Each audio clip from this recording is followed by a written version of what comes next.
When three burly guys mocked a weary mother in a grocery store, everyone stayed silent until a kickboxer in a jacket decided he couldn't just stand by.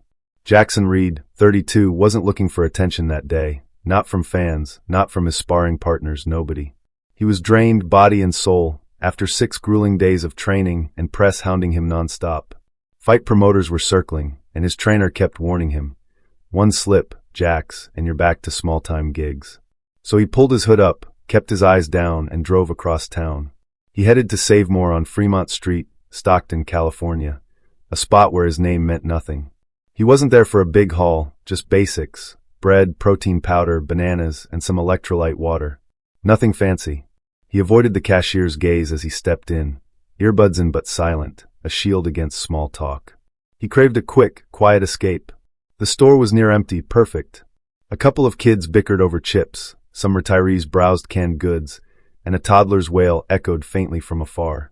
Jaxon moved like a shadow, hugging the store's edges, head low, duffel bag over his shoulder. His pace faltered near the self-checkout, where a sound cut through. Not just chatter, but venom, sharp and mean, loud enough to turn heads but subtle enough to dodge real trouble. A woman, early 30s, blonde braid, faded jacket with a torn cuff, stood there, juggling a 4-year-old on her hip.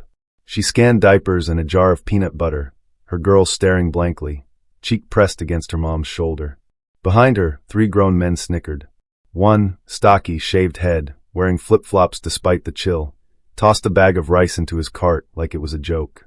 "Look, I'm shopping too. Hey lady, think they'll toss me extra cash if I flirt with the clerk?" Another piped up, fake indignation dripping.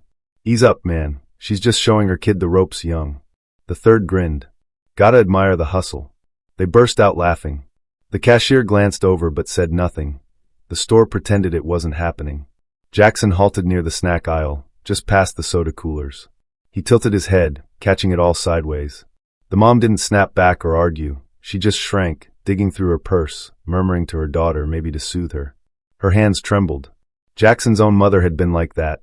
Late 30s, tough but worn, swallowing insults to keep food on the table. He froze, torn between grabbing his stuff and bolting or stepping in. He glanced at his sweat-stained jacket, his scarred fists. This wasn't a gym, no rules, no spotlight. Still, a line had been crossed. The third guy smacked his lips loudly, aiming it at her. "Hey darlin', swipe that card again. One for the kid, one for me." Jaxon's breath hissed out. He turned, dropped his bag behind a drink cooler, and strode over, steps soft but firm. No one noticed him yet. The mom barely reacted, numb, like she'd endured this before, maybe even that day. She moved small, practiced at fading when voices got big. Her fingers fumbled for her card again, her daughter clinging tight, eyes big and lost. Jaxon stopped a few feet back, close enough to hear every word, close enough they should have sensed him. But they didn't. The shaved-head guy leaned into her cart, jabbing at a pack of apples. "Fancy fruit, huh? Taxpayers must love splurging now." That's when Jaxon spoke, voice steady low. "Step off." The men turned, expecting some frail bystander, not Jaxon Reed, arms loose, one hand in his pocket, staring them down. Not mad, just solid. Flip-flop guy smirked. "You talking to us?" "I said step off," Jaxon repeated. "Let her pay and go." The mom looked up, startled, blinking like she didn't know if she should speak. The guy nearest her snorted. "But out, dude." Jaxon edged closer, still calm. "My business is seeing 3 clowns hassle a mom buying food for her kid. So yeah, it's my business." Silence hit. The lip smacker shifted, uneasy, glancing at the registers. "He's just showing off, let's go," he muttered. But Flip-Flop stood taller, ego bruised. "Don't know who you think you are," he sneered, "but we ain't scared of some gym junkie." Jaxon didn't flinch. "Good. I'm not here to spook you. I'm here to shut this down." The store hushed. An elderly duo at checkout froze. The chip-fighting kids gawked like it was a live show. One yanked out his phone. Flip-Flops caught the lens, pride now on the line. He couldn't back off, not with an audience. He'd look soft online. So he pushed it further. He shoved Jaxon, clumsy, rushed, a chest jab screaming, "Get lost." Jaxon didn't budge, absorbing it like a pro. For a beat, he just eyed the guy's hands, sizing it up. Then his arm moved, not a swing but a grip, snagging the wrist, twisting, locking it. In a flash, he dropped Flip-Flops to one knee with a smooth pivot, pain but no damage. Jaxon leaned in, voice quiet but clear. "I could finish this quick, but that's not why I'm here. He let go, step back. Walk away. All of you. The other two lost their nerve, hauling their buddy up, grumbling as they retreated. Phones stayed up, shoppers buzzed, whispers turning to play-by-plays. Jaxon ignored it. The mom stood still, clutching her girl, who buried her face deeper. He softened his tone. You all right? She nodded, eyes wet but holding it in. You don't have to thank me, he said. Just pay and get home safe. But the quiet was cracking. 5 phones now filmed, voices narrating like it was breaking news. One guy muttered, he dropped him like trash. Another crowed, caught it all, man? Jaxon kept his focus on the mom, Kara, he'd learn soon, and her little girl nestled close. She hesitated, unsure whether to scan or flee, hands hovering near the reader, caught in shock's haze. The cashier finally spoke. It's fine, Han, go ahead, no one's bugging you now. Kara glanced around, like she expected a scolding, then swiped her card. The beep rang loud. Jaxon watched her wrestle the groceries and her daughter, the girl's arms locked around her neck like a lifeline. She grabbed a bag, but a juice pouch slipped, hitting the floor, spilling a little. She flinched. Without a word, Jaxon knelt, picking it up, not rushed, not for show, just doing it. An older lady nearby sighed, not at the mess, but at his next words. You don't owe anybody a reason for getting by. Kara looked at him, eyes shining red-edged. He stood, handed her the bag. You don't. I saw how you shrank when they talked, like you had to justify needing help. You don't. A heavy pause hung there, letting it sink in. Then, soft, she said, it's tough when they act like you're cheating just to feed your kid. Jaxon dipped his head. They don't know you. They don't count. The girl peeked at him, big hazel eyes, fingers gripping her mom's collar. He gave her a faint smile. She got a name? Kara shifted her hold. Yeah, Lila. Jaxon eyed the kid. She's got a good mom. Kara blinked. How'd you know my name? He nodded at the reader's screen. It showed up when you paid. A tiny smile cracked through. Sharp eyes. A few folks clapped near the aisle's end. Jaxon hated it, not the support, but the spectacle it made. This wasn't a performance. He raised a hand, not sharp, just to quiet it. Can someone help her to her car? She's got her hands full. A woman in a tracksuit stepped up quick. I've got her.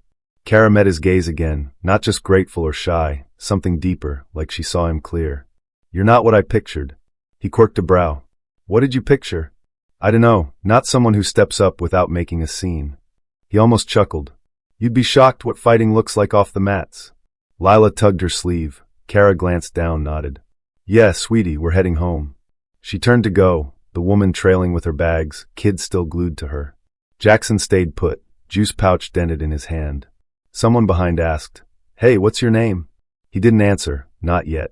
But the moment was already growing. He didn't grab his cart or the water he came for. Instead, he drifted to the checkout wall, watching Kara vanish through the sliding doors, the helper beside her. The manager muttered into his radio, calling security, asking if cops were needed.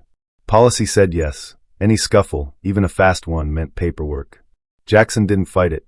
He sat on a bench by the exit, elbows on knees, head still up, staring at his phone like it held answers. Alerts pinged, someone posted the takedown clip, and it was blowing up. He didn't care. The store buzzed faintly behind him, shoppers still whispering. His eyes stayed on the doors Kara left through. She'd been rattled but steady, holding it together for Lila.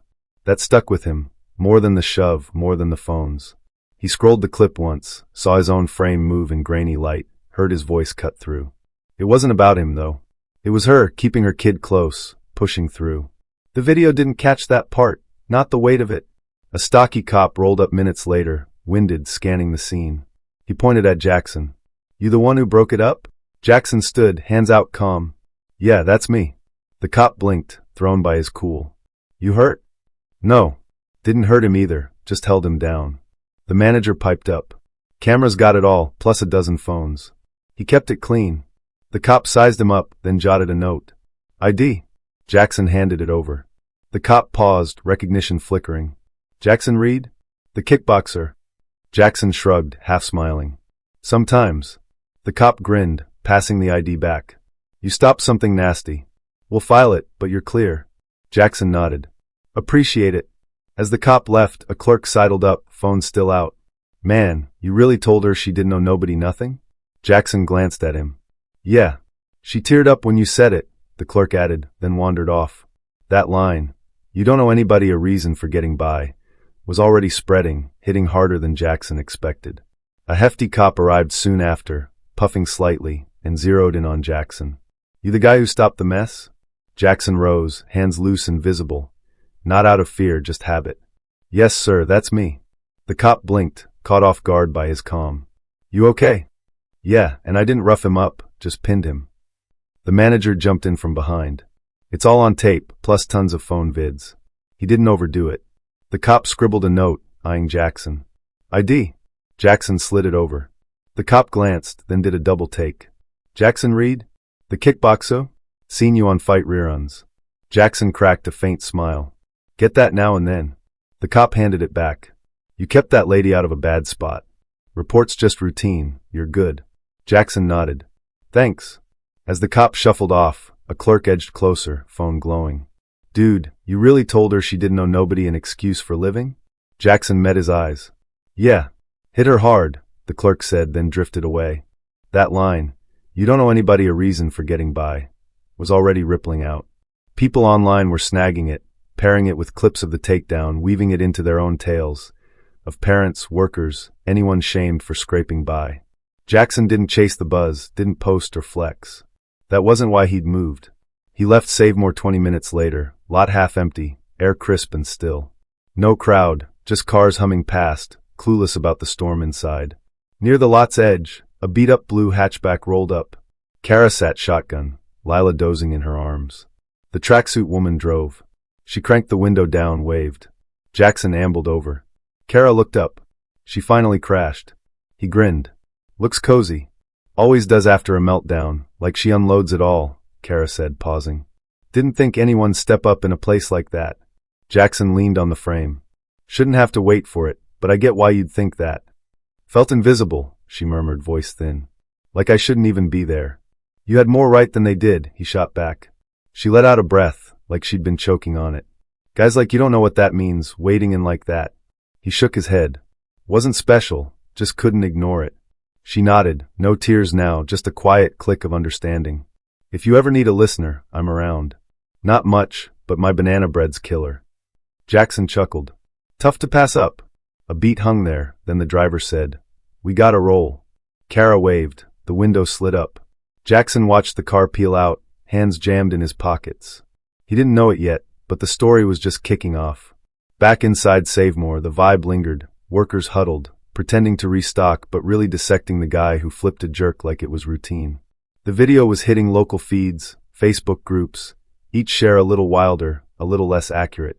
Jaxon didn't sweat headlines, he barely glanced at them, but even he could feel the momentum building. He snagged his duffel from the cooler aisle, zipped it, slung it over his shoulder. For a second, he considered grabbing his electrolyte water, but it felt trivial now, like it'd cheapen what went down. Instead, he slipped out the side exit by the loading dock, no phones, no eyes. A couple workers on break gawked, one tossing a quick wave. Jaxon nodded back, enough said. In his car he sat, engine off, phone face down on the seat. No tunes, no alerts, just the dull hum of traffic blocks away. He stared out the windshield, replaying something his trainer Vic Russo had told him after a knockout last year. Strength's tricky, Jax, knowing when to swing and when to hold back's the real test. It hadn't clicked then, but now it landed. His phone buzzed, once, twice, then a call. Vic's name lit up. He picked up. Yeah. You good? Vic asked, skipping intros. Fine. Your name's on every sports blog already. Spin it or let it ride. Jaxon sighed. Let it ride. Knew you'd say that, but brace for the press. You pulled someone out of the fire, Jax, not small potatoes. Didn't do it for the spotlight. That's why it's big, Vic said. They went quiet, just breathing on the line. Back to the gym? Not tonight. All right, tomorrow then. Proud of you, man. Jaxon hung up, started the car, but didn't shift gears.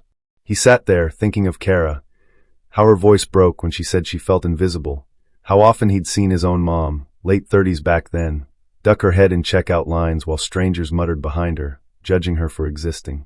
And Lila, she'd carry this, not the scuffle or the tension, but someone shielding her mom with no strings attached. That outweighed any cage win. Eventually, he drove to a calm spot near Liberty Park, parked under an oak, and walked to a bench by the pond, just him, no noise. A guy jogging by slowed, squinted, then grinned. You're the dude from Savemore, right? Jaxon nodded, unsure how to play it. The guy didn't linger, just said, "Thanks for showing folks how it's done," and kept moving. Jaxon didn't reply, just watched him fade down the trail. The real story hadn't hit the web yet. That was still brewing. By morning, his phone was toast, battery dead, inbox jammed, texts piling up. Someone dropped a full, crisp video of the whole thing. No frills, just raw. Jaxon facing down 3 loudmouths, diffusing it with steady grit, and that line, "You don't owe anybody a reason for getting by," ringing out clear. It exploded. Reddit, TikTok, even morning shows. Locals tagged him. His quiet fight profiles now swarmed with follows, interview begs, sponsor pitches. He ignored it all, back at the gym, taping his hands for drills, same grind, same hustle. Vic strolled in, tablet in hand. "They want you on Wake Up America." Jaxon didn't look up. "Not doing it. Ain't just press. This is millions wanting your take." Jaxon finished his wrist, stood. "Video says it all." Vic tossed the tablet on a bench. "Fair, but this ain't some cage brawl. You handed people a lifeline." Jaxon paused, locked eyes with him. "Remember when I was 17, got jumped behind Westfield?" Vic nodded. "Yeah, you took the hits, didn't swing." "Could've, but I'd have been the one cuffed, labeled trouble." "Told me that in the ER," Vic said. Jaxon Saturday, same deal now. "I step in when it's needed." Vic let it drop. Meanwhile, Kara finally saw the video. A coworker texted it, no heads up. She almost trashed it, dreading the replay, but watched anyway. The juice pouch hitting the floor, Jaxon kneeling to help, her own shaky voice, she flinched. Then his words hit, and her hand flew to her mouth. She hadn't clocked the phones then. Comments flooded. "Guard this guy." He didn't wait for her to beg. "Every kid needs this kind of man around." She didn't know a soul, and he'd made it loud. Kara had no big online presence, just her life, so she didn't post. But 2 nights later, after tucking Lila in, she opened her phone's notes and typed. She wrote about not always needing aid, how she lost her gig in a warehouse purge, picked up odd hours at a diner barely covering bills, the sting of flashing a welfare card while eyes burned holes in her back. How Lila once asked if people hated them for being broke. Then Jaxon, steady, no preaching, just there, a shield when she was crumbling. She capped it with, "Some slug it out, others stand firm so we can catch our breath." It blew up fast, shared, quoted, news nibbling at it, not the flashy spin, but a raw slice of it. The spotlight slid, not just a fighter's takedown, but what it means to brace someone when the world turns its head. Jaxon read it, twice, didn't hit like or chime in, just took it in. The truest piece hadn't landed yet, and it wouldn't need a lens or a roar to mark it. A week rolled by, the hype dulled, not dead, but fading. Tags slowed, press chased fresher bait, as they do. Jaxon didn't milk it. He never had. His rhythm snapped back. Dawn runs through Stockton's empty streets, bag work, sparring loops. Cage highs had come and gone, but this clung different, heavy in a good way. On a Thursday evening, he swung by a youth center off Wilson Way, dropping off old wraps and sneakers, stuff rookies could use. No fanfare, just leave it and bounce. He hauled the bag to the desk, but a voice snagged him. "Jaxon." He turned. Kara stood by the rec room door, clipboard tucked under her arm, Lila clutching her leg with a granola bar. She grinned like they'd crossed paths at a deli, easy and warm. He smiled back. "Didn't peg you for this spot. I help out Thursdays, toddler group sign-ins. It's a mess, but they pay in snacks and glitter glue." Lila peeked up, crumbs on her chin. "You saved my mommy." Jaxon crouched. "Guess I did, huh?" She nodded, serious as a judge, then munched her bar. Kara laughed. "She's been rehearsing that for days. Wanted you to hear it straight." "Nailed it," Jaxon said, standing. She eyed his bag. "Dropping gear off?" "Yeah, too much stuff lying around. Better off here." "That's your style, huh? Helping quiet?" He shrugged. "Loud don't always fix things." She nodded, thoughtful. "Been chewing on what you said, no excuses owed." Never heard it put that way. He met her gaze. Meant every word. "I know. Starting to feel it too." A soft quiet settled, not stiff, just right. She tapped her clipboard. "Been jotting more lately, bits about me, Lila, being a mom. People read it." "You write good," he said. "That last one stuck with me." Her face lit up. "You saw it?" "No like, no comment." "Don't play that game, but I read it." She grinned wider, then glanced at Lila, now kicking a pebble by the wall. "Used to hate walking into places like this. Felt like I had to spill my guts to justify it. Now I just show up, no script, no sorry." Jaxon nodded. "That's the real muscle." She tilted her head. That what you drill into your fighters? He thought it over. Fighting's the shell, grit, focus, that's what shifts you. They stood, easy silence stretching a few beats. Then she fished a folded note from her clipboard. Wrote this for Lila, half letter, half vow. So she knows making it through's a win, not a wait. She handed it over. Keep it. You sparked that. Lila stepped up, yanking Jackson's pant leg with sticky fingers. You helped my mommy. Jaxon looked down, grinning. Yeah, I guess I did. She nodded once, grave as a tiny soldier, then went back to her granola bar. Kara laughed. She's been perfecting that line all week. Wanted you to hear it from her. She crushed it, Jaxon said, rising. She eyed the bag in his hand. Dropping stuff off? Yeah, extra gear. Figured some kids could use it. That's your thing, huh? Quiet giving. Jaxon shrugged. Loud doesn't always help. She nodded, thoughtful. I've been mulling what you said, about not owing anyone a reason. Never hit me like that before. He locked eyes with her. I meant it. I know, she said, softer. Took a bit, but I'm getting there. A pause settled in, warm, not forced. She tapped her clipboard. Been writing more stuff about my life, Lila, mom gigs. People are reading. You've got a knack, he said. That last piece hit deep. Her eyes sparked. You read it? No, nothing. Don't mess with that stuff, but I saw it, he said. She grinned, then glanced at Lila, now chasing a leaf by the baseboard. I used to dread spots like this. Felt like I had to spill my whole story to belong. Now, just walk in, no excuses, no shame. He nodded. That's real power. She tilted her head. That what you teach your crew? Fighting's just the start. Mindset's what sticks, he said, steady. They stood quiet a moment, easy. Then she pulled a folded page from her clipboard. Wrote this for Lila, part note, part promise. So she knows surviving's a trophy, not a chain. She handed it to him. Yours. You lit that spark. He took it, eyed the creases, tucked it into his jacket. Lila tugged Kara's sleeve. Home now? Yeah, sweetie, we're off. Jaxon watched them. This mom and her girl. Not a trending clip, but a family carving their path. It landed solid, calm, no fuss. No flash, no crowd, just peace sinking in. He felt it square in his chest, heavier than any knockout. Lila waved, tiny hand smudged with crumbs as Kara turned to go. Jaxon stayed put, paper crinkling in his pocket. If this hit you, tap that follow, because sometimes strength isn't the loud win, it's the steady stand when someone's buckling. Real grit shows up soft but firm, right when it counts, no bells needed. The youth center hummed behind him, kids laughing, doors creaking. But out here, it was just Jaxon, the note, and a rare kind of quiet. He didn't chase the noise or the shares. He'd done what he had to, same as always. Kara's words, Lila's trust, they'd carry it forward. That was enough. More than enough. The air in Savemore was thick that day, buzzing with tension as Jaxon Reed, a 32-year-old kickboxer, watched three loudmouths corner Kara, a mom just trying to swipe her welfare card for diapers and peanut butter.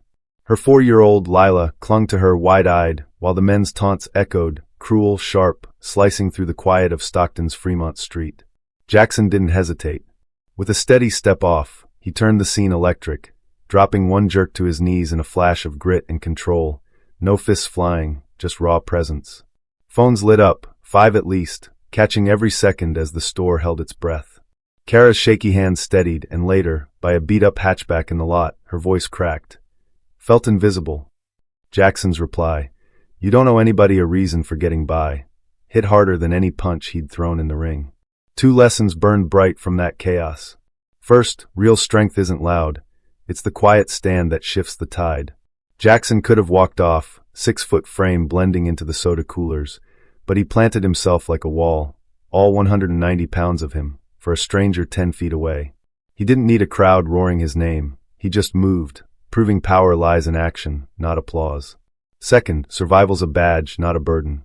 Kara, early 30s and worn, carried Lila's 35-pound weight and a lifetime of sidelong glares. Yet Jaxon saw her fight, not her shame. At a youth center off Wilson Way a week later, her note to Lila vowed it. Making it through isn't weakness. In a world quick to judge, Jaxon's stand roared what words couldn't. Sometimes, the toughest battles don't need a cage, just a heartbeat that won't look away. When was the last time you saw someone stand up quietly for what's right, like Jaxon did for Kara in that Stockton Savemore? Drop your story below. Let's hear how grit and heart show up in real life. Hit like if it inspires you, comment to keep the convo going, and subscribe for more raw, powerful moments that prove strength isn't always loud. What's your take?